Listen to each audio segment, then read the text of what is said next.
साथीहरु मान्छेको जीवनमा मानव जीवनमा यो सब्जी कम्पलसरी छ।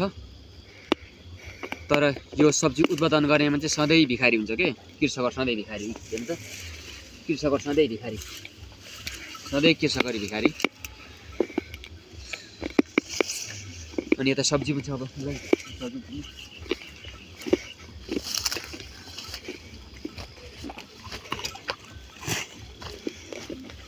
साग हो,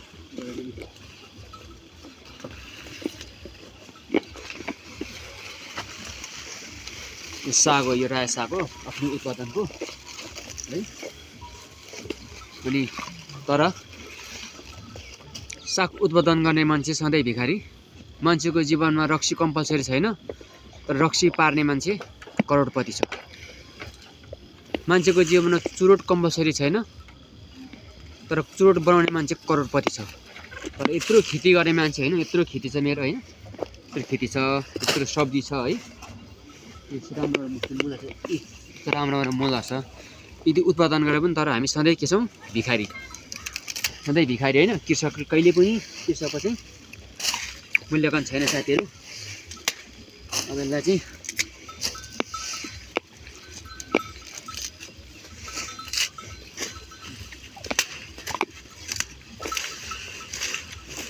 बाख्रालाई हाल्ने छिर्या छ।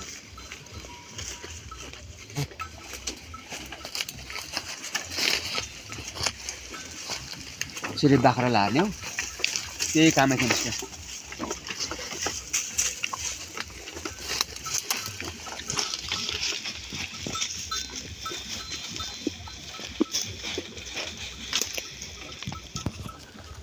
तपाईहरुलाई मेरो यो फर्ममा देखाइरहेको छु।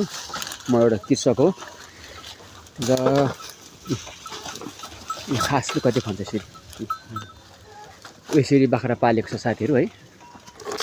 यो हिसाबले मजाले यसरी बाख्रा पालेको छ है। यसरी फर्मको संरचना आफै बोकाइल हान्छ है, फर्मको संरचना गराएको छु। अनि यसरी ठक्क फर्महरु बनाइरहेको छ। मेरो नयाँ फर्म निर्माण हुँदैछ यहाँ।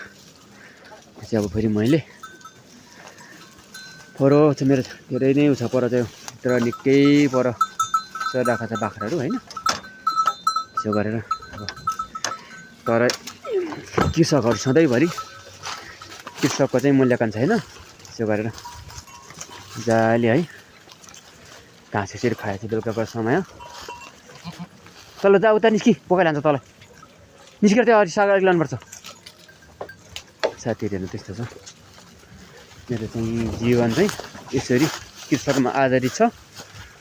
तर मेरो जीवन चाहिँ मा चाहिँ उन्नति त्यति छैन, त्यति उन्नति प्रगति छैन साथीहरु जीवनमा। यति धेरै कृषक र यति ठुलो फार्म छ मेरो हैन। तर पनि आज म चाहिँ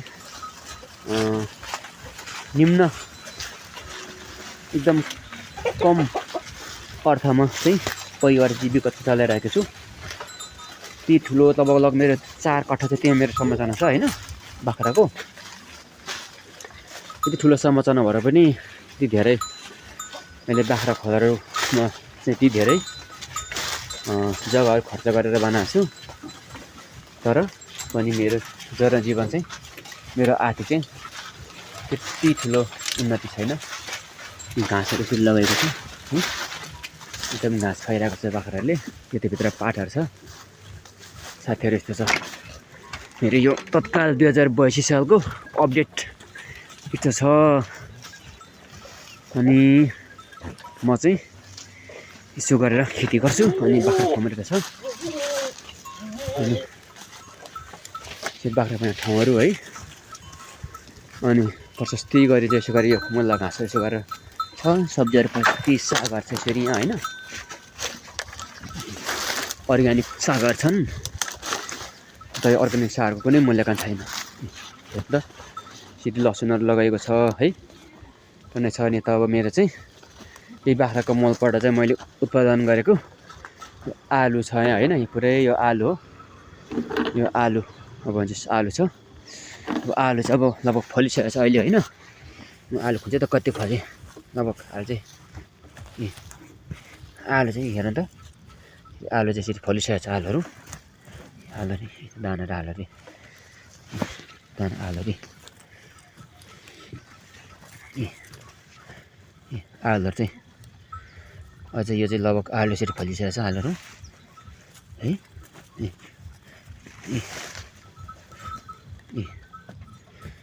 आलुहरू यसरी फलिसकेको छ।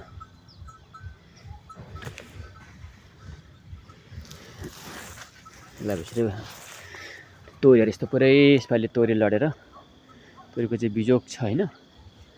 तोरी खेती मेरो हो, तर तोरीको हालत चाहिँ एकदम त्यस्तो लडेर यसपालिको बहुत तुसारो झऱ्यो। तुसारोले चाहिँ तोरीको हालत यस्तो गरेको छ। सबै तोरी बारी मेरो यस्तो भयो चाहिँ बेलुकाको समय अलिकति क्लियर देखेन। ल साथीहरू हेर्नु त, सबै यो बाख्राको मलमा तोरीहरू लगाएको यो बेलुकाको समय राम्रो भेटेको क्लियर आएन सरी। अनि र मेरो यस्तो छ साथीहरू, यो मुलाहरू चाहिँ मेरो सब्जीहरू पुरै नखाएर प्रशस्ति छ। यो चाहिँ यसो गरेर नखाएर प्रशस्ति यो चाहिँ फ्याँक्ने हो, सबै आधी बाख्राले हाल्ने यो चाहिँ यस्तो छ साथीहरू। ल यसको केही कृषकको चाहिँ कुनै मूल्याङ्कन नभएर मैले चाहिँ यो तपाईँहरू देखाएको सबै यिनीहरू बाख्रालाई खुवाउने हो है। सब्जीहरू हेर्नु त कस्तो राम्रो अर्ग्यानिक छ। ल साथीहरू आजको भिडियो यति नै।